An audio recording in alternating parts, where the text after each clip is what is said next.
இந்த போர்களுக்கு நடுவிலே 2009ஆம் ஆண்டு ஒரு தேசிய இனம் கட்டமைக்கப்பட்ட இன அழிப்புக்குள் உள்ளாக்கப்பட்டு படுகொலை செய்து கொண்டிருப்பதை இந்த உலக நாடுகளும் அண்மை நாடுகளும் பார்த்து கொண்டுதான் இருந்தார்.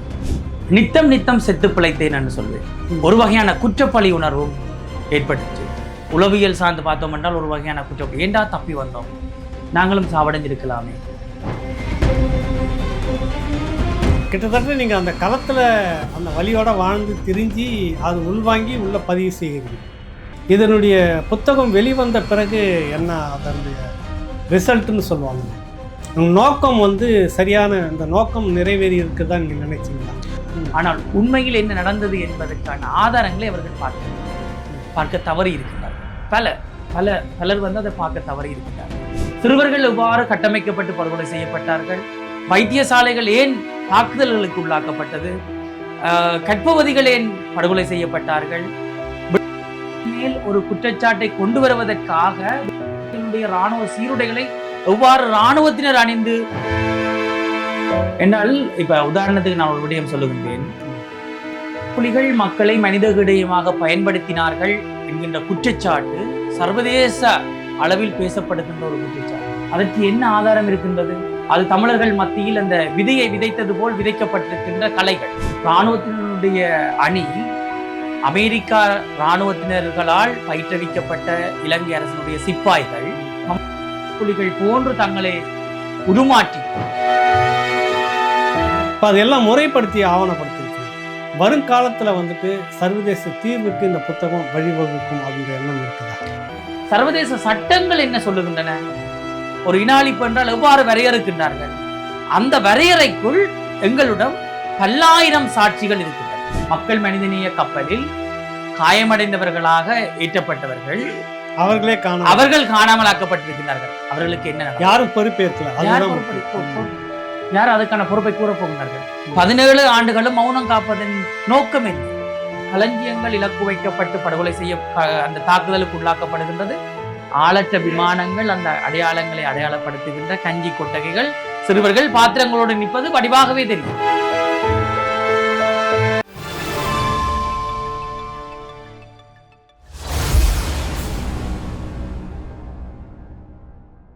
ராவணா பார்வையாளர்கள், தமிழ் உறவுகள் மற்றும் ராவணா நல விரும்பிகளுக்கு வணக்கம். மதிப்புக்குரிய தம்பி நிஜத்தடன் நிலவன், புதிய பெயராக இருக்கு உங்களுக்கு. ஆனால் எழுத்துலகில் அறியப்பட்ட ஒரு பெயர். மிகச்சிறந்த ஒரு எழுத்தாளர், கவிஞர், எல்லாவற்றுக்கும் மேலாக முறைப்படி பயின்ற பரத கலைஞர். மிகப்பெரிய அளவில் நாட்டிய கலைகள்லாம் அரங்கேற்றம் செய்திருக்கிறவர். ஒரு பன்முகத்தன்மை அப்படின்னு சொல்லலாம். வரலாறு எதையெல்லாம் மறக்கடிக்கிறதோ மறைக்கப்படுகிறதோ அவற்றையெல்லாம் தோண்டி வெளிக்கொண்டு வருவது ஒரு படைப்பாளியினுடைய கடமை அப்படின்னு சொல்லுவாங்க. அது எழுத்துலகிலும் சரி, நாடகத்துறையிலும் சரி, எந்த கலை வடிவத்தில் வந்தாலும் அது ஒரு படைப்பாளிகளுடைய கடமையாக பார்க்கப்படுகிறது. அந்த வகையில் பல்வேறு புத்தகங்கள் ஈழமண் குறித்து, அதன் வழிகளை குறித்து ஆவணப்படுத்தியிருக்கிறார் முறைப்படி. இப்போ சந்திக்க வேண்டிய ஒரு காலகட்டம். பல்வேறு புத்தகங்கள் அப்படின்னு சொல்லியிருக்கிறேன். ஒரு புத்தகங்களும் ஒரு வரலாற்றை பேசுகிற புத்தகங்களாக இருக்கிறது. இப்படியானவர்களை ராவணா இந்த வலைத்தளத்தின் மூலமாக, ஊடகத்தின் மூலமாக வெளிக்கொண்டு வருவது பெருமையாக கருதுகிறது என்பதை முதன்முறையாக இப்போ நான் பதிவு செய்கிறேன். படைப்பாளிகளை நாம் கொண்டாட வேண்டும். அது எழுத்துலகிலிருந்து எந்த கலைத்துறையாக இருந்தாலும் சரி, அவர்கள்தான் இந்த சமூகத்தில் ஒரு முக்கியமான அங்கம் என்பதில் ராவணாவுக்கு மறுப்பு கருத்து ஏதும் கிடையாது. ஏன்னா நாங்களும் அப்படியான களத்திலிருந்து வந்தவர்கள் தான். படைப்பாளிகள் மட்டுமே எந்த ஒரு அரசியல் கட்டமைப்பையும் முன்னெடுத்துட்டு போகிறதுக்கு ஒரு தூணாக இருக்கக்கூடியவர்கள் அப்படின்றதுல மாற்று கருத்து இல்லை. தொடர்ந்து நம்ம அவரோடு பேசுவோம். வணக்கம் தம்பி. வணக்கம். உங்களை சந்திக்கிறதுல ஒரு மகிழ்ச்சி. சில ஆண்டுகளுக்கு முன்பாக நீங்கள் வந்திருந்த போது, இப்போ ஆசிரியர்கள் தங்கியிருக்கிறீங்கன்னு நினைக்கிறேன், வந்திருந்த போது இந்த சுவடுகள் என்ற புத்தகத்தை நீங்கள் கொடுத்துருந்தீங்க. மிகப்பெரிய ஒரு புத்தகம் இது. பகுதி 1, 2ன்னு வந்திருக்கு. எப்படியும் 2010 பக்கங்களுக்கு மேலே போகும். இந்த சுவடுகள்ன்றது இவ்வளவு பக்கங்களை நீங்கள் தொகுத்து எழுதி முறைப்படுத்தி அதை புத்தகமாக்கி வெளியில் கொண்டுட்டு வரணுன்ற அந்த முனைப்புன்றது ரொம்ப ஒரு வேதனையானது, வலியானது. அப்படின்னா போர்க்களம் நடந்த இந்த துரோகங்கள் எல்லாத்தையும் சேர்த்து ஒரு சுவடுகளாக கொண்டு வரது. இந்த முனைப்பு எப்படி உங்களுக்கு தோன்றியது? எப்போ இந்த முயற்சியை எடுத்தீங்க? நாங்கள் பொதுவாக 2009க்கு முன்னர் இருந்த காலப்பகுதிகளில் படைப்பாளர்களுக்கு கலைஞர்களாகத்தான் இருந்தோம். 2009ஆம் ஆண்டுக்கு பிற்பட்ட காலப்பகுதியில் தமிழ் விடுதலை போராட்டம் ஆரம்பிக்கப்பட்ட போது தமிழ் விடுதலை போராட்டத்துக்குள் இருந்து வாழ்ந்த பல படைப்பாளர்கள், நூற்றுக்கணக்கான படைப்பாளர்கள் இருக்கின்றார்கள். அவர்கள் பலரை நாம் இழந்திருக்கின்றோம். இன்று பலர் உயிரோடு இருக்கின்றார்கள். 2009க்கு முற்பட்ட காலப்பகுதியில் தமிழ் நிலப்பரப்புக்குள்ளே வாழ்ந்த அந்த படைப்பாளர்கள், எழுத்தாளர்களாக, பத்திரிகை ஆசிரியர்களாக, கலைஞர்களாக இருந்தவர்கள் 2009ஆம் ஆண்டுக்கு பின்னர் உண்மைக்கு புறம்பான செய்திகளை ஊடகங்களிலேயும் எழுத்துக்களிலேயும் கொண்டு வர ஆரம்பித்தார்கள். அது சிறுகதையாக, கட்டுரைகளாக, கவிதைகளாக என்று உண்மைக்கு புறம்பான விடயங்களை தமிழ் நிலப்பரப்பில் நடந்தது போன்று சித்தரித்து அந்த செய்திகளை வெளியிலே கொண்டு வர ஆரம்பித்தார்கள். இதை பார்க்கின்ற போது ஒரு வகையான கோபம் ஏற்பட்டது. என்றால் உண்மை மறைந்திருக்க, உண்மைக்கு புறம்பான செய்திகள் அதிகமாக பரப்பப்படுகின்றது என்ற கோபம் எழுந்தது. இந்த கோபத்தின் வெளிப்பாடு நான் என்ன செய்யலாம், அல்லது என்னோட கூட இருக்கின்றவர்கள் சேர்ந்து என்ன செய்யலாம் என்றதை பற்றி கதைக்க ஆரம்பித்தோம். அதன் விளைவுதான் ஏன் நாங்கள் ஆவணங்களை ஆவணப்படுத்தக்கூடாது என்கின்ற கேள்வியை எங்களுக்குள் உருவாக்கி இருந்தது. அப்போ பல துறை சார்ந்தவர்கள் ஒன்றாகினோம். ஒன்றாகிய போது அந்த எங்களுடைய கூட்டாக இருக்கக்கூடிய குழுவில் இருப்பவர்கள் எழுத்துத்துறை சார்ந்தவர்கள் அல்ல, துறைசார் கற்றலை கொண்டவர்களும் அல்ல. அவர்களுடைய போராட்டத்துக்குள்ளே அவர்களுடைய பிரிவு, அவர்களுடைய துறை, அவர்கள் பயிற்றப்பட்டது எல்லாமே வேறு வேறு விடயங்களாக இருந்தது. அப்போ இது எப்படி நான் ஒன்றிணைத்து ஒருமுகப்படுத்தி ஒரு விடயத்தை செய்வது என்பது ஒரு கடினமான வேலையாக இருந்தது. எல்லாரும் கூறினார்கள், துணையாக நாங்கள் நிற்க தயாராக இருக்கின்றோம். எழுதுவதற்கும் பேசுவதற்கும் அதை எந்தெந்த வடிவங்களில் கொண்டு போய் சேர்க்க வேண்டும் என்பதற்கும் நிலவன் தயாராக இருக்க வேண்டும் என்கின்ற கோரிக்கையை முன்வைத்தார்கள். ஒரு நீண்ட இடைவெளியை எடுத்துக்கொண்டேன். ஏனென்றால் சிந்திக்க வேண்டும், எதை எப்படி எந்த வகையில் செய்ய வேண்டும் என்பதை சிந்திக்க வேண்டும். ஊடகத்துறையை கற்றிருந்தாலும் ஊடகத்துறைக்குள் ஒரு ஆவணப்படுத்தல் என்கின்ற விடயத்தை வருகின்ற போது, தமிழ் தேசத்தினுடைய ஆவணப்படுத்தல் என்று வருகின்ற போது மிக மிக அவதானமாக இருக்க வேண்டும் என்பதிலும் என்னுடைய சிந்தனை ஓட்டம் இருந்து கொண்டே இருந்தது. அப்போ எங்களுக்கு நடந்திருக்கின்றது ஒரு இன அழிப்பு. நாங்கள் நாளாந்தம் படுகொலை செய்யப்பட்டிருக்கின்றோம். அந்த படுகொலைக்குள் எங்களுக்குள் நடந்த உண்மை சம்பவங்களை சரியான முறையில் ஆவணப்படுத்த வேண்டும். அது ஆதாரங்களோடு ஆவணப்படுத்த வேண்டும். அந்த ஆதாரங்களுக்கான சாட்சியங்களோடு அதை பதிவு செய்ய வேண்டும் என்கின்ற நோக்கோடு. ஏனென்றால் நாங்கள் இன்று எழுதுவது எங்களுக்குரிய விடயம் அல்ல. இன்னும் ஒரு 50 ஆண்டுகள் கடந்து 100 ஆண்டுகள் கடந்து இன்று நாம் பேசுகின்றோம். 1ஆம் உலகப் போர், 2ஆம் உலகப் போர் என்றெல்லாம் பேசுகின்றோம். இந்த போர்களுக்கு நடுவிலே 2009ஆம் ஆண்டு ஒரு தேசிய இனம் கட்டமைக்கப்பட்ட இன அழிப்புக்குள் உள்ளாக்கப்பட்டு படுகொலை செய்து கொண்டிருப்பதையும் இந்த உலக நாடுகளும் அண்மை நாடுகளும் பார்த்து கொண்டுதான் இருந்தார்கள். இதை ஆவணப்படுத்துகின்றோம். என்ன நோக்கம்? ஒரு 100 ஆண்டுகளுக்கு பிறகாவது இந்த போரிலே என்ன நடந்தது என்பதை யாரும் தேடுகின்ற போது இந்த விடயங்கள் ஆதாரங்களோடும் சாட்சியங்களோடும் கிடைக்க வேண்டும், அவர்களுக்கு இருக்க வேண்டும், ஒரு கைநூலாவதாக இருக்க வேண்டும். இதை வைத்துக்கொண்டு அடிப்படையாக வைத்துக்கொண்டாவது தேடுவார்கள் என்கின்ற ஒரு நோக்கத்தை எடுத்துக்கொண்டேன். 2 கருத்து இதுக்குள்ளாக இருக்குது. ஒன்று தவறு என்பதை பேசிக்கொண்டிருக்காமல் நம்ம சரியானதை முன்வைக்கணும் சமூகத்துக்கு அப்படின்ற ஒரு பொறுப்பு. 2வது இது அடுத்த நமக்கானதல்ல, அடுத்தடுத்த தலைமுறைகளுக்கான ஒரு ஆவணம். இந்த 2 பொறுப்போடு இந்த புத்தகத்தில் நீங்கள் பயணிக்கிறப்ப என்ன உணர்ந்தீங்க? நித்தம் செத்து பிழைத்தேன் என்று சொல்வேன். ஒரு வகையான குற்றப்பழி உணர்வும் ஏற்பட்டுச்சு. உளவியல் சார்ந்து பார்த்தோம் என்றால் ஒரு வகையான குற்றப்பழி. ஏண்டா தப்பி வந்தோம், நாங்களும் சாவடைஞ்சிருக்கலாமே. இந்த கொடூரங்கள், கொடுமைகளை, போருக்கு பிறகு நடந்து கொண்டிருக்கிற கொடூரங்களையும் வார்த்தை பிரயோகங்களையும் செயற்பாடுகளையும் பார்ப்பதற்காக தப்பி வந்தோம் என்கின்ற ஒரு குற்றப்பழி உணர்வு, ஒரு வகையான ஏக்கம்.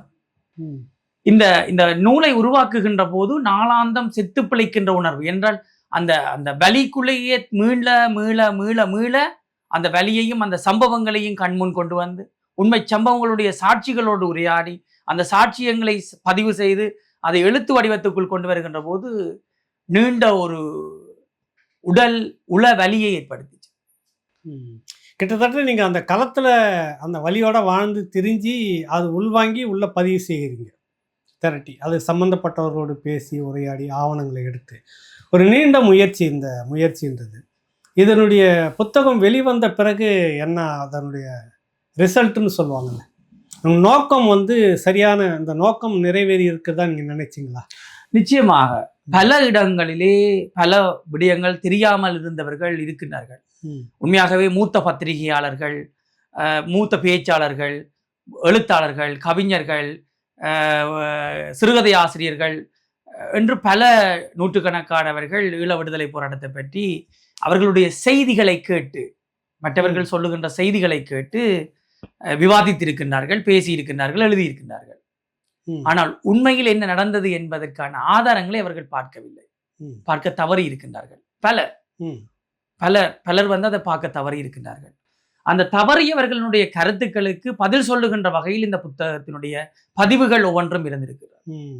சிறுவர்கள் எவ்வாறு கட்டமைக்கப்பட்டு படுகொலை செய்யப்பட்டார்கள், வைத்தியசாலைகள் ஏன் தாக்குதல்களுக்கு உள்ளாக்கப்பட்டது, கற்பவதிகள் ஏன் படுகொலை செய்யப்பட்டார்கள், மேல் ஒரு குற்றச்சாட்டை கொண்டு வருவதற்காக இராணுவ சீருடைகளை எவ்வாறு இராணுவத்தினர் அணிந்து, இராணுவத்தினரோடு ஒட்டுக்குழுக்கள் அந்த சீருடைகளை அணிந்து தமிழர்கள் மேல் தாக்குதல்களை ஏற்படுத்தினார்கள், நம்பிக்கையோடு சரணடைந்தவர்கள் என்ன நடந்தது என்பது பற்றிய கேள்வி, இந்த சர்வதேச சமூகத்தினுடைய மௌனம் என்று பல மாதிரியான கோணங்களில் பலருடைய கேள்விகளுக்கும் வினாவை தொடுத்திருக்கின்ற அதே நேரத்தில் பலருடைய சந்தேகங்களுக்கு பதில்களையும் இங்கே இந்த புத்தகங்கள் தாங்கி நிற்கும் என்றதுல எந்த ஐயமும் இல்லை. அத்தனையும் ஆவணப்படுத்திருக்கீங்க சாட்சிகளோடு. வருங்காலத்தில் அடுத்த தலைமுறை இப்படியான ஒரு இட்டுக்கட்டுலாம் இடையில இருக்கு. நீங்கள் சொல்றது இங்கே இட்டுக்கட்டுன்றது தவறான தகவல்களை உள்ள வச்சு எழுதிட்டு போகிறது, பேசிட்டு போகிறது. அதுக்கு எங்கேயும் இடம் இருந்துடக்கூடாது என்பதற்காக படைக்கப்பட்ட நூல் தான் அந்த சுவடுகள். அப்படி எடுத்துக்கலாங்களா? நிச்சயமாக. என்றால் இப்ப உதாரணத்துக்கு நான் ஒரு விடயம் சொல்லுகின்றேன். புலிகள் மக்களை மனித விடயமாக பயன்படுத்தினார்கள் என்கின்ற குற்றச்சாட்டு சர்வதேச அளவில் பேசப்படுகின்ற ஒரு குற்றச்சாட்டு. அதற்கு என்ன ஆதாரம் இருக்கின்றது? அது மாயளவில் பேசப்படுகின்ற ஒரு குற்றச்சாட்டு. அது தமிழர்கள் மத்தியில் அந்த விதையை விதைத்தது போல் விதைக்கப்பட்டிருக்கின்ற கலைகள். அது உண்மையில் நடந்ததா என்ற கேள்வி ஒவ்வொருவர் மனதிலும் எழ வேண்டும். அதற்கான ஆதாரங்களை தேட வேண்டும். அந்த ஆதாரங்கள் பதில்களோடு இருக்கின்றது. ஏனென்றால் இராணுவத்தினருடைய அணி அமெரிக்கா இராணுவத்தினர்களால் பயிற்றுவிக்கப்பட்ட இலங்கை அரசினுடைய சிப்பாய்கள் புலிகள் போன்று தங்களை உருமாற்றிக் கொண்டு அவர்களுடைய இராணுவ சீருடைகளை அணிந்து கொண்டு தமிழை நன்றாக பேசிக்கொண்டு தமிழர்களுடைய வாழ்வியலோடு ஒன்றிணைந்து பல தாக்குதல்களை நடத்தினார்கள். அவர்களுக்கும் புலிகளுக்கும் இடையிலே களச்சமர்கள் நடைபெற்றிருக்கின்றது. அந்த களச்சமர்களிலே இராணுவ சிப்பாய்கள் புலிகளுடைய இராணுவ சீருடைகளோடு சமர்புரிந்து வீரச்சாவடை அவர்கள் சாவடைந்ததற்கு சிப்பாய்கள் இராணுவ சிப்பாய்கள் புலி வீரர்களோடு போரிட்டு இராணுவ சிப்பாய்கள் சாவடைகின்ற போது புலிகளுடைய சீருடைகளோடு இருக்கின்ற ஆவணப்படுத்தப்படுகின்ற புகைப்படங்களும் காணொளிகளும் மக்கள் கூட்டமாக வட்டுவாகலை நோக்கி இராணுவ கட்டுப்பாடுகளை நோக்கி ஒரு குறுகிய நிலப்பரப்புக்குள் இராணுவத்திடம் வருகின்ற போது எந்த சர்வதேச அமைப்பு அவர்களுக்கான பாதுகாப்பை வழங்கிச்சது? யார் அங்கு நின்று நடுநிலைமை வகித்து வருகின்றவர்களுக்காக வெள்ளக்கொடியோடு வருகின்றவர்களாக இருக்கட்டும், சரணடைகின்றவர்களாக இருக்கட்டும், அல்லது இராணுவ கட்டுப்பாட்டுக்குள் வருகின்ற மக்களாக இருக்கட்டும், அவர்களுக்கான பாதுகாப்பை வழங்கினார்கள்? யார் அவர்களை முறைப்படி பதிவு செய்தார்கள்?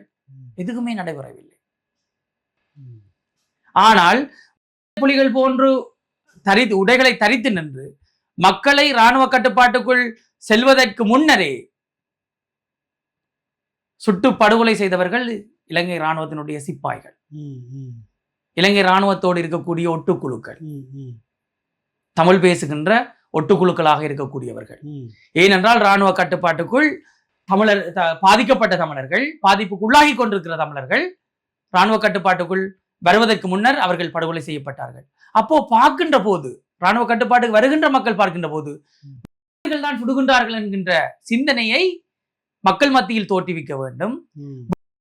மக்களுக்கும் இருக்கக்கூடிய உறவு நிலையை அறுத்து அவர்களுக்கான இடைவெளியை ஏற்படுத்த வேண்டும். மக்கள் தான் புலிகள், புலிகள் தான் மக்கள் என்று வாழ்ந்த மக்கள், வாழ்ந்த தேசம். புலிகள் என்றால் மக்கள், மக்கள் என்றால் புலிகள். புலிகள் என்ற எண்ணிக்கையோடு தானே மக்களை படுகொலை செய்தார்கள். 5 லட்சம் மக்கள் வாழ்ந்த பிரதேசத்தில் 1,40,000த்துக்கு மேற்பட்ட மக்கள் படுகொலை செய்யப்பட்டிருக்கின்றார்கள் என்றால் எதற்காக படுகொலை செய்தார்கள்? அந்த மக்களை புலிகள் என்று நினைத்து தான் படுகொலை செய்தார்கள், இல்லையா? ஆகவே வருகின்ற போது அதை எதிர்கொள்ளுகின்ற நிலைமை இந்த மக்களுக்கும் புலிகளுக்கும் இருக்கக்கூடிய இடைவெளியை ஏற்படுத்த வேண்டும். இவர்கள் இதை காலம் காலமாக பேச வேண்டும் என்று சிங்கள அரசும் அண்மை நாடுகளும் எண்ணியிருந்தார்கள். அதன் அடிப்படையில் தான் அங்கு அவர்கள் எந்த இடத்திலுமே நடுநிலைமை வகிக்கவில்லை. இந்த சுவடுகள் புத்தகத்துல இதெல்லாம் பதிவாயிட்டே வருது, ஆவணப்படுத்தப்படுது. என்னெல்லாம் நடந்திருக்குது, என்ன இப்படி நடந்தது, அது தொடங்கின காலகட்டத்திலிருந்து இறுதி வரைக்குமான மொத்தமான ஒரு பதிவு தான் அந்த இது. எத்தனை ஆண்டு எடுத்துக்கிட்டீங்க இதுக்கான காலம்? எப்படி 2000 பக்கங்களை தாண்டின புத்தகம் அது? பாகம் 1 எழுதுகின்ற போது கடந்த 2 ஆண்டுகள் அதிகமாக செலவழித்திருந்தேன். பாகம் 2 எழுதுகின்ற போது 5 ஆண்டுகள் அதற்கான காலத்தை நீடித்திருந்தது. ஏனென்றால் பாகம் 1 500க்கும் மேற்பட்ட பக்கங்கள், பாகம் 2 1120க்கும் மேற்பட்ட பக்கங்கள் அதற்கான ஆதாரங்களோடு பதிவாகி இருக்கின்றது. பாகம் 2 பார்க்கின்ற போது இந்த வலிந்து காணாமலாக்கப்பட்டிருக்கக்கூடிய விடயங்களில் காயமடைந்தவர்களை இலங்கை செஞ்சிலுவை சங்கத்தினுடைய கப்பல் மருத்துவ உதவிக்காக ஏற்றுவதற்கு தயாராக இருப்பதாக செய்திகள் வெளி உலகுக்கு பரப்பப்பட்டு கொண்டிருந்தது. அங்கு கப்பல் வரும் என்று காத்திருந்த மக்களும் படுகொலை செய்யப்பட்டார்கள். காத்திருக்கின்ற போதும் கடலிலே இருந்து தாக்குதல்களை இலங்கை இராணுவம் மேற்கொண்டு மக்களை படுகொலை செய்து கொண்டிருந்தது. கப்பலில் வந்தவர்கள், காயமடைந்து வந்தவர்கள் காணாமலாக்கப்பட்டிருக்கின்றார்கள். அவர்களுடைய பேர் பட்டியல், நாங்கள் எத்தனை பேரை கப்பலிலே, ஒவ்வொரு கப்பலிலும் எத்தனை எண்ணிக்கையானவர்கள், எந்த மாவட்டத்தை சார்ந்தவர்கள், என்ன பேர் பட்டியலோடு இருக்கின்றவர்கள், எத்தனை வயது உடையவர்கள் கப்பலில் ஏற்றிவிட்டோம் என்றதுக்கான பதிவுகளை பதிவாக்கி இருக்கின்றேன். அதே நேரத்தில் அவர்கள் காணாமலாக்கப்பட்டவர்களாகவும் இருக்கின்றார்கள் வலிந்து. அவர்களுக்கு என்ன நடந்தது? இலங்கை செஞ்சிலுவை சர்வதேச செஞ்சிலுவை சங்கமும் இலங்கை செஞ்சிலுவை சங்கமும் இணைந்து நடத்திய மக்கள் மனிதநேய கப்பலில் காயமடைந்தவர்களாக ஏற்றப்பட்டவர்கள் அவர்கள் காணாமலாக்கப்பட்டிருக்கிறார்கள். அவர்களுக்கு என்ன நடந்தது? யாரும் பொறுப்பேற்கல. யார் அதுக்கான பொறுப்பை கூறப் போகின்றார்கள்? 17 ஆண்டுகளும் மௌனம் காப்பதன் நோக்கம் என்ன? 1ஆம் 2ஆம் 3ஆம் சாட்சிகள் சாவடைய வேண்டும். சாவடைந்தால் இதை பற்றி பேசுவதற்கு யாரும் இல்லை. அது தாமதத்துக்கு காரணம் அதுதான். சொல்ல துடிக்கின்ற மனித புதவுளிகள் மாதிரி சாட்சியங்கள் 1ஆம் 2ஆம் 3ஆம் சாட்சியங்களை கொண்டிருக்கின்ற இனப்படுகொலை, இந்த சாட்சியங்களை கொண்டிருக்கின்ற இனப்படுகொலையில் இந்த சாட்சியங்கள் சாவடைந்தால் யார் யாரை நோக்கி கேட்பது? கேள்வி கேட்பது, சாட்சியை நிறுத்துவது, அதுதான் அதில். இப்போ அதெல்லாம் முறைப்படுத்தி ஆவணப்படுத்திருக்கீங்க. வருங்காலத்தில் சர்வதேச தீர்வுக்கு இந்த புத்தகம் வழிவகுக்கும் அப்படின்ற எண்ணம் இருக்குதா? நிச்சயமாக. என்னென்றால் இந்த இனப்படுகொலை, தமிழின அழிப்பு என்பது திட்டமிடப்பட்டு நடைபெற்றிருக்கின்றது என்பதற்கு இனப்படுகொலை என்று சொல்ல முடியாது என்கின்ற கருத்துருவாக்கத்தை தமிழர் மத்தியிலும், தமிழர் தலைமைகளாக, அரசியல் தலைமைகளாக இருப்பவர்களூடாகவும், இந்த படைப்பாளர்களூடாகவும் இலங்கை அண்மை நாடுகளும் சர்வதேச நாடுகளும் இணைந்து ஒரு பொய் பிரச்சாரத்தை முன்னெடுத்தார்கள். இது ஒரு இன அழிப்பு என்று சொல்ல முடியாது, அதற்கு எங்களிடம் ஆதாரம் இல்லை என்று. சர்வதேச சட்டங்கள் என்ன சொல்லுகின்றன? ஒரு இன அழிப்பு என்றால் எவ்வாறு வரையறுக்கின்றார்கள்? அந்த வரையறைக்குள் எங்களிடம் பல்லாயிரம் சாட்சிகள் இருக்கின்றன. சாட்சிகள் எங்கு இருக்கின்றது? ஈழதேசத்தில் வாழுகின்ற அதே மாவட்டத்தில், அதே பிரதேசத்தில், அதே கிராமத்தில் வாழுகின்றவர்கள் இருக்கின்றார்கள் சாட்சியங்களோடு. விழுப்புண் அடைந்தவர்களாக இருக்கின்றார்கள். வலிந்து காணாமலாக்கப்பட்டவர்களுடைய குடும்ப அங்கத்தவர்கள் இருக்கின்றார்கள். படுகொலை செய்யப்பட்டவர்களுடைய உறவுகள் இருக்கின்றார்கள். அதற்கான தேசம் சிதைவடைந்திருக்கின்ற நிலப்பரப்பாக இருக்கின்றது. இந்த சாட்சியங்கள் சேகரிக்கப்பட்டிருக்கின்றனவா, இந்த சாட்சியங்கள் பார்க்கப்பட்டிருக்கின்றனவா, இந்த சாட்சியங்களினுடைய உண்மைத்தன்மைகள் அதனுடைய ஆழம் தெரிந்து வைத்திருக்கின்றார்களா, இதை பற்றி பரப்புகின்றவர்கள். புரியுது. அது இல்லை, அதை செய்யவில்லை. ஆனால் நாங்கள் இன அழிப்பு என்று சொல்ல முடியாது, இனப்படுகொலை என்று சொல்ல முடியாது என்கின்ற வாத பிரதிவாதங்களை முன்வைத்து கருத்துருவாக்கங்களை விதைத்து வருகின்றார்கள். கட்டமைக்கப்பட்ட இன அழிப்பு என்பதற்கான ஆதாரங்களை நாங்கள் தெளிவாகவே சுவடுகள் பாகம் 1 பாகம் 2 சொல்லியிருக்கோம், பதிவு செய்திருக்கோம். ஏனென்றால் வைத்தியசாலைகள், குறிப்பாக நான் ஒரு சின்ன விடயத்தை உங்களுக்கு சொல்றேன், பாபமண்டா. திட்டமிடப்பட்ட இன அழிப்பினுடைய வடிவம் வைத்தியசாலைகள் இலக்கு வைக்கப்பட்டது. வைத்தியசாலைகள் இலக்கு வைக்கப்படுவதற்கு முன்னர் ஒரு வைத்தியசாலையிலிருந்து இன்னொரு மாவட்ட சத்திர சிகிச்சை நிலையம் கூடங்கள் இருக்கின்ற வைத்தியசாலைக்கு நோயாளர்களை காவுகின்ற நோயாளர் காவு வண்டிகள், ஆம்புலன்ஸ் என்று சொல்லுகின்ற காவு வண்டிகள், இந்த ஆழ ஊடுருவும் படையணியால இலங்கை அரசினுடைய படையால் ஏன் இந்த நோயாளர் காவு வண்டிகள் முன்னர் இலக்கு வைக்கப்பட்டது? 2017, 2008 ஆண்டு கால பகுதிகளில் நோயாளர் காவு வண்டிகள் இலக்கு வைக்கப்பட்டன.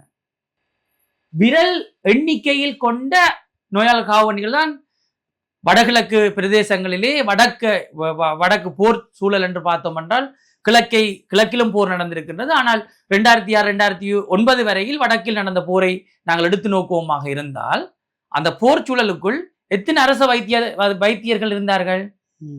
எத்தனை பேர் சத்திர சிகிச்சை செய்யக்கூடிய வைத்தியர்கள் இருந்தார்கள்? சிகிச்சை நிபுணர்களாக இருந்தார்கள். எண்ணிக்கையில் குறைந்தவர்கள். 5 லட்சம் மக்களுக்குரிய வைத்தியர்கள் இருந்தார்களா என்றால் கேள்வி இருக்கவில்லை.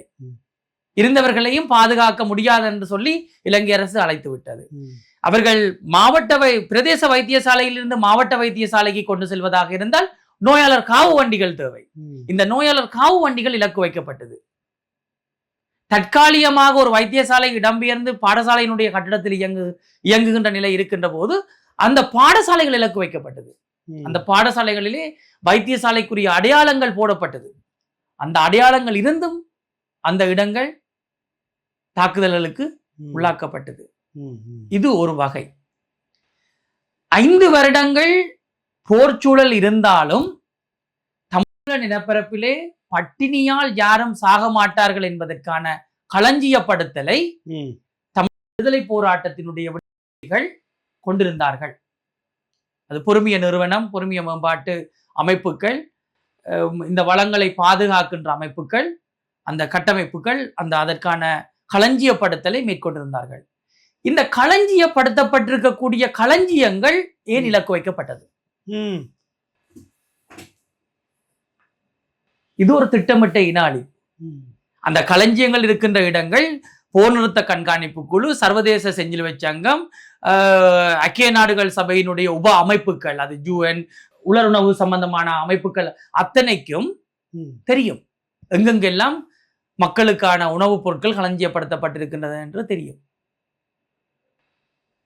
அந்த இடங்களுக்குரிய அந்த புள்ளி விவரங்கள், அந்த இடங்கள், அடையாளப்படுத்தப்பட்ட இடங்கள் ஏன் இலக்கு வைக்கப்பட்டது? இன அழிப்பு பட்டியலுக்குள்ள இதெல்லாம் வருது. ஒரு மக்களை உணவில்லாமல் அவர்களுக்குரிய நாளாந்த வாழ்வியலுக்கு தேவையான விடயங்களை அளித்தால் அவர்கள் பட்டினியால் சாவடைவார்கள். சாவடைந்திருக்கின்றார்கள்.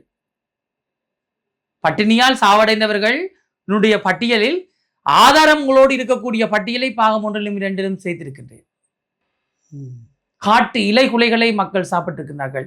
உணவு இருந்தும் மக்கள் சாப்பிட முடியாது பதுங்கு குழிகளுக்குள் இருந்து சமைத்து அந்த உணவை உண்ண முடியாத அளவுக்கு தாக்குதல்கள் நடந்திருக்கின்றன. இது ஒரு புறம். இந்த களஞ்சியங்கள் இலக்கு வைக்கப்பட்டு படுகொலை செய்ய அந்த தாக்குதலுக்கு உள்ளாக்கப்படுகின்றது. அதே நேரத்தில் இந்த மக்களுக்குரிய உலருணவு பொருட்களை வழங்குகின்ற அமைப்புகள், சர்வதேச அமைப்புகள் 5 லட்சம் மக்கள் வாழ்ந்த பிரதேச நிலப்பரப்புக்குள் எத்தனை லட்சம் மக்களுக்கான உணவுப் பொருட்களை அனுப்பியிருக்கின்றார்கள்? எத்தனை தடவைகள் அனுப்பியிருக்கின்றார்கள்? எத்தனை கண்வே போயிருக்கின்றது? அது உண்மையாகவே போய் சேர்ந்திருக்கின்றதா என்ற கேள்விகள் எல்லாம் எழுகின்றது. அப்போ ஒரு மக்களுக்குரிய உணவு என்கின்ற விடயத்தில் அங்கே தாக்குதலை ஏற்படுத்தியிருக்கிறார்கள். இது ஒரு நீண்ட விடயமாக இருக்கின்றது. என்றால் இதை இப்படியே எடுத்துக்கொண்டு வருவமாக இருந்தால் இந்த உணவு சார்ந்த விடயத்தில் இருக்கின்ற அரிசி பறிக்கைகளை வைத்து உருவாக்கப்பட்ட கஞ்சி கொட்டகைகள் மேல் ஏன் இலக்கு வைத்து தாக்குதலை நடத்தினார்கள்?